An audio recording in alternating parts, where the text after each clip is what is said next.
And now, a matter of execution. A tale well calculated to keep you in suspense.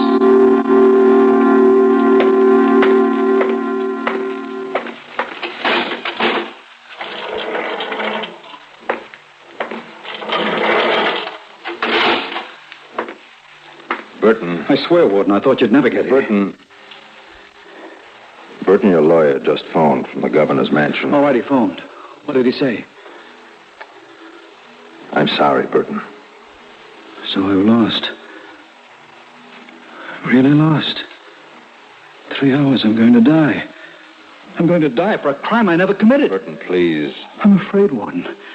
Warden, I'm so afraid. I've been living this nightmare for a year. The accusation, the arrest, the trial, the conviction. I couldn't believe any of it was happening. I kept telling myself that sooner or later they'd find out the truth. Burton, believe me. First I was confused, then I was horrified. Then I think I was numb. Then I was hopeful. I told myself that such a mistake couldn't happen. You understand? I had to tell myself that. So I was hopeful. Now, Warden, I'm just plain scared. Warden, I'm scared.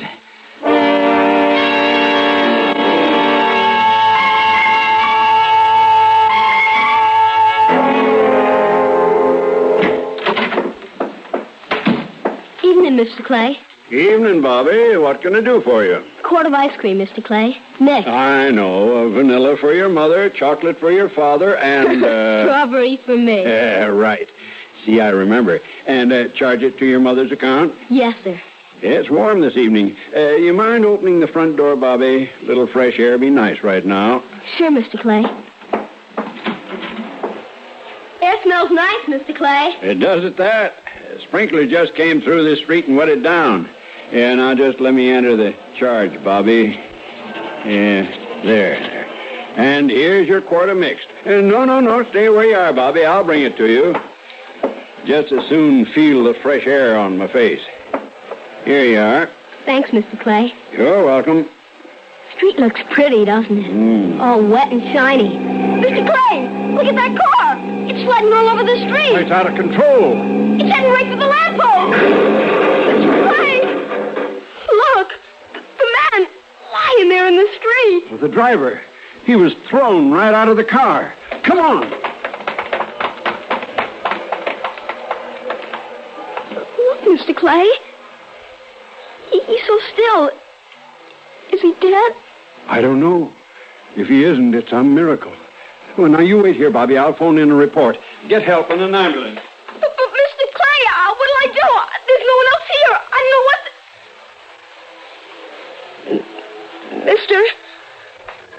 Mister? Can you hear me? Please, mister, open your eyes. Oh. You did. You opened them. What happened? You skidded. Hit the lamppost. Oh. Kid, I'm hurt. I'm hurt bad. Yes, sir, but help's coming.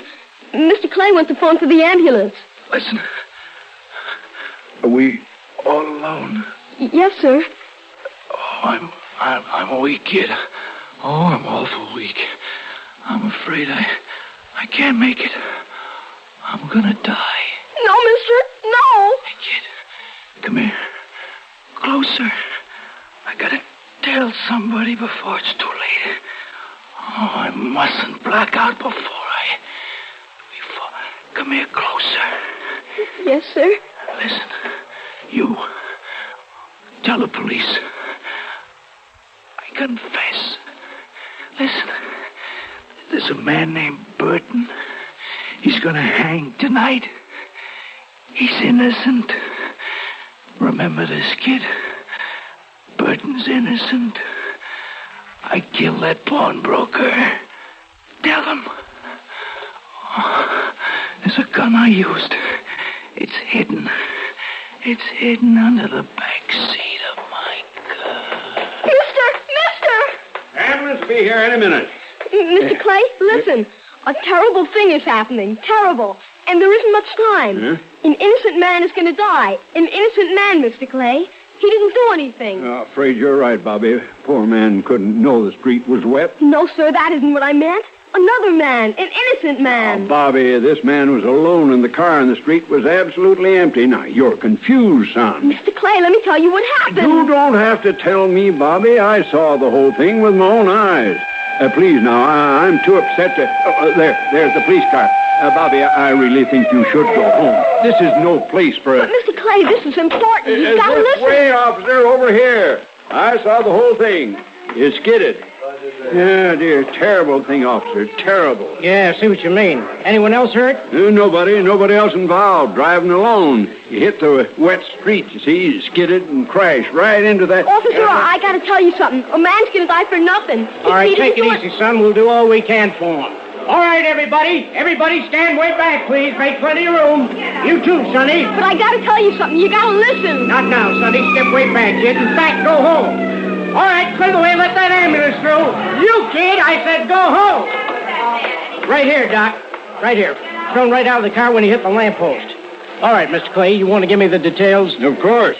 All took just a couple of seconds. I was standing right there in the doorway of my store. And all of a sudden, this car turns in from Maple Street, going a little fast, maybe. Please, Mr. Clay, let me tell the officer what I know. How fast would you say, Mr. Clay? Oh, 40, 45, maybe. The minute I saw him start into the skid, I said to myself... Honest, if the man doesn't wake up, nobody will know. Are you sure, Mr. Clay, there was no other car on the street? Positive. Officer, Mr. Clay. Unconscious when you got to him, I guess. Out cold. I thought he was dead. Close to dead right now. Well, I guess that's about it. Officer. All right. Get back, everybody. Make room. Let the ambulance get out. Hey, call in and tell them to hurry that tow car. Please, listen. I got to tell you something before it's too late. Son, I told you we're busy. Haven't got time for kids now. Be a good boy. Go home.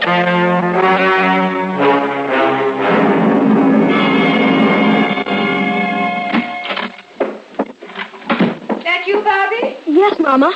Mama, I got to tell you something. You certainly do, like why you're so late. You know how long you've been? I was just beginning to worry. Yes, Mama, but I couldn't help it this time. Listen, Mama, something happened. You realize it's almost 8 o'clock? Yes, Mama, that's just it. It'll be too late. Bobby, the ice cream is leaking right through the carton. Oh, Bobby, for goodness sakes, here, give me that. Yes, Mama, but please, let me tell you what happened. You don't know what Ice cream's all melting. I'll have to get it into the freezer. Really, Bobby, sometimes. Mama, there was an accident. Accident? You're hurt. Darling, what happened to you? Nothing, Mama. The accident didn't happen to me. To someone else. A man. It's what I was trying to tell you. Bobby, really, you scared the wits out of me. I'm sorry, but you gotta let me tell you this. You gotta. Now, it's important. I guess if you don't tell this wonderful story, you'll burst. And we don't want that, do we? Well, what is it you're trying to say? Gee, I thought I'd never get to tell you. You see, there's a man. He's not bad. He didn't do what they think he did. The other man... Now, wait a minute, darling. Slow down. What man are you talking about? Why was he bad? He wasn't bad. That's just it. He didn't kill anybody. They just think he did. It was the other man. Oh, just a minute, darling. That must be your Aunt Louise. I've been expecting her call. Excuse me. Hello? Mama, please. You said you'd listen. Louise? Yes, well, did you look it up? Mama, let me tell it to you from the beginning. Then maybe you'll understand. Just a second, Louise. Bobby, dear, don't interrupt Mother when she's on the phone. Hello, Louise. Yes, just Bobby. Naturally. Right now, while I'm on the phone. Isn't that the truth? Of course, every time. Well, why should your youngster be any different? Mama, please ask Aunt Louise to hold the wire. You said you'd listen. What's that, Louise? 1 second. Bobby, if you keep talking while I'm on the phone, I can't hear Aunt Louise. Hello, dear. Just Bobby again. Now, what were you saying? Mama! Hush, dear. Yes? Oh, you have the recipe right in front of you. Well, then start with the part after 2 heaping cups of sugar. I'm sure I'm right up to there. A man will die, Mama. He'll die. Later, Bobby. Yes? Mm-hmm.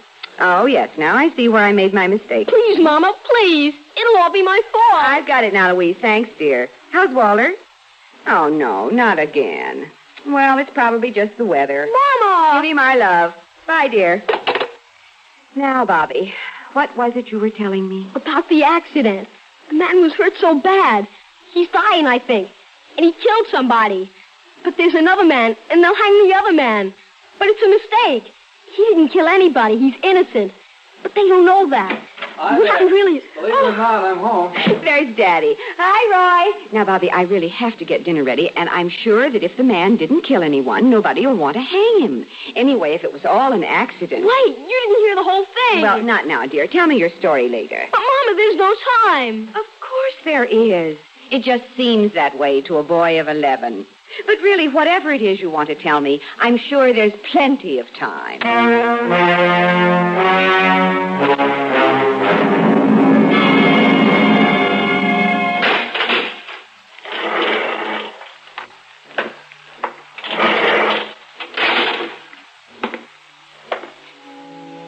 Burton.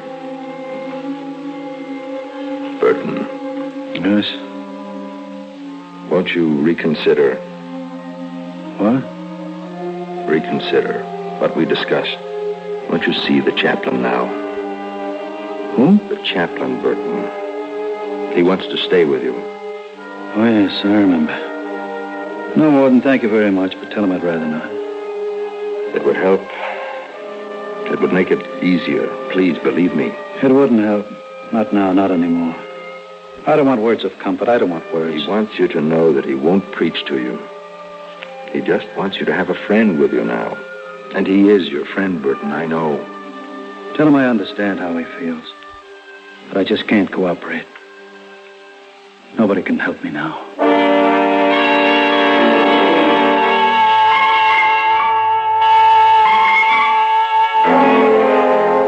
Well, son, no hello for your dad? Hello, Daddy. Daddy, I gotta tell you something. Can I? Of course you can. Just give me a chance to wash up. Hey, you could stand to wash yourself. Come on upstairs. And you listen? Sure. Well, first, Daddy, I better tell you about this man in jail. Jail, huh? What do you know about that? He's innocent. And tonight... Yeah, what's for dinner? Chicken! If you don't hurry, burnt chicken. We'll hurry. Come on, Bobby. Daddy, please, listen. It's important. Sure. Now into the bathroom with you. Quick. If somebody doesn't tell what really happened, then... Face, Bobby. Daddy, it's getting late. The other man told me... Wash your face. And here's your towel. You see, there was an accident. Now, let me to the sink, Bobby. I have to wash too, you know. And the man was hurt. And he'll die before anyone knows that the man in jail didn't kill anyone. He did. The other one. Understand what I mean, Daddy? Bobby, the towel. Quick, I got soap in my eyes. Yeah, thanks. So we've got to tell him in time, or the man will be... Did Mama get my gray suit from the cleaners? You didn't listen. I told you it was important. Bobby, where are you going?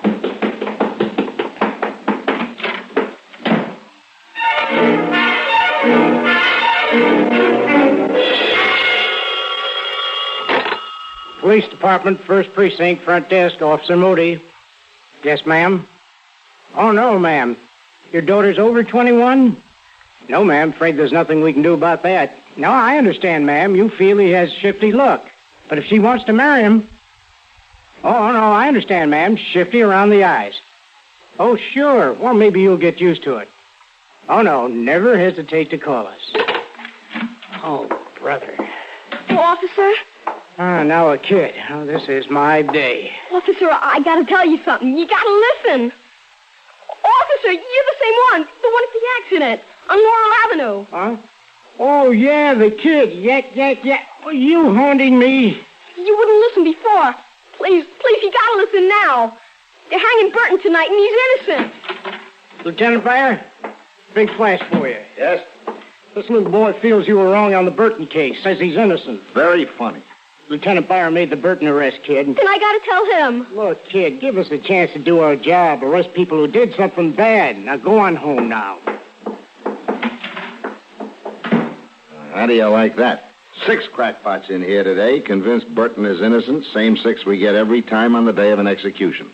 But a kid is a new experience. It's that kid. He threw a stone through the window. Get him back in here. I did it. You can arrest me. And then will you listen to me? Of all the... Do you realize what you just did?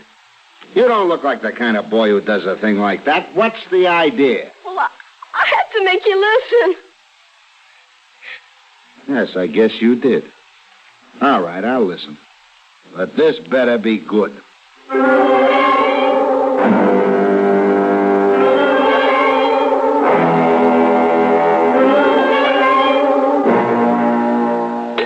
How like that? Hospital says he's still breathing, in a coma. Get me a car. I'll keep the kid with me. You're taking this seriously? I have to. This kid described what certainly sounds like a deathbed confession. I've got to check it out. It's 9:30. Burton hangs at 10. And I arrested Burton. And if the guy dies before he can speak again... Then so will Burton. Get that car.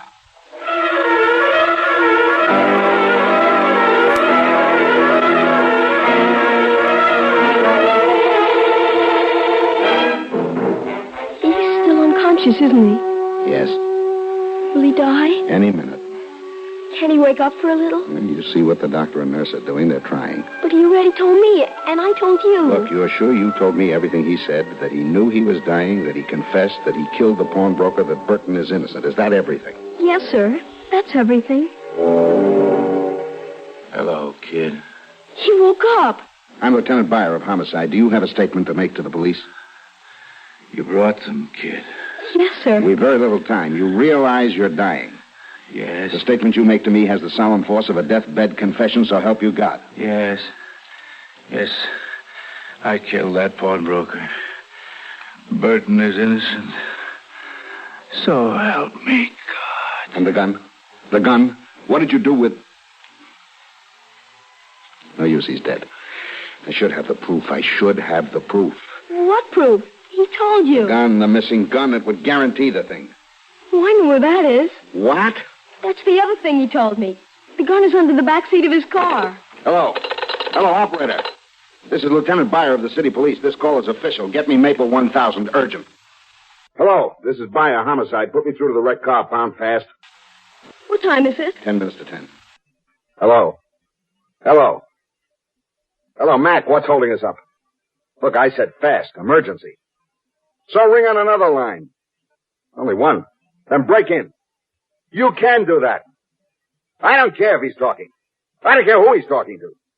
I don't care if he's talking to Eisenhower. Break in. Big deal. Walsh is talking. Come on, McGillicuddy. Tell Walsh it's me. This is a must. Hello. Hello, Walsh, Byer. Never mind that. This is important and immediate. Right. You have a wreck towed in from a Laurel Avenue crash a couple of hours ago, right? You're looking right at it now. Look under the back seat and tell me what you find, and hurry. Keep your fingers crossed, kid. Hello, you did? What caliber? 38. Perfect. Hello, operator, this is Lieutenant Byer again. Official call again. Immediately, matter of life or death. Get me the state penitentiary.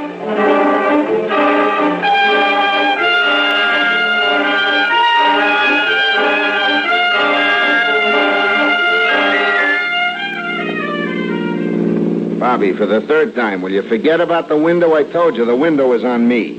Thanks. Forget it, you're the department's guest. And stop thanking me for driving you home. A detective your age can't be walking alone at night. Yes, sir. You know, for a boy of 11, you did quite a job tonight. You saved a man's life. You heard me talk to the warden. You won, with 6 minutes to spare. It was pretty wonderful. So why do you still look worried? Because I never stayed out so late before. And I ran out of the house without dinner. What'll my mother and father say? Well, I wouldn't be a bit surprised if they were very proud when you tell them the whole story. But when I tell them, will they listen?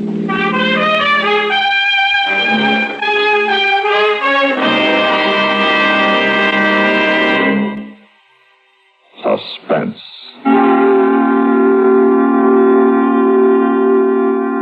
You have been listening to A Matter of Execution, written for Suspense by Harold Huber.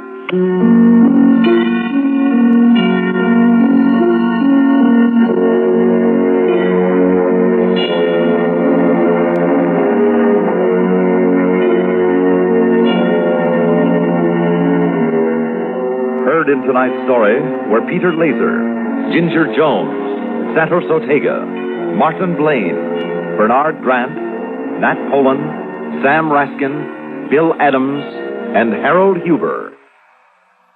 Listen again next week when we return with After the Movies, a story of money. Money to buy a funeral. Another tale well calculated to keep you in suspense.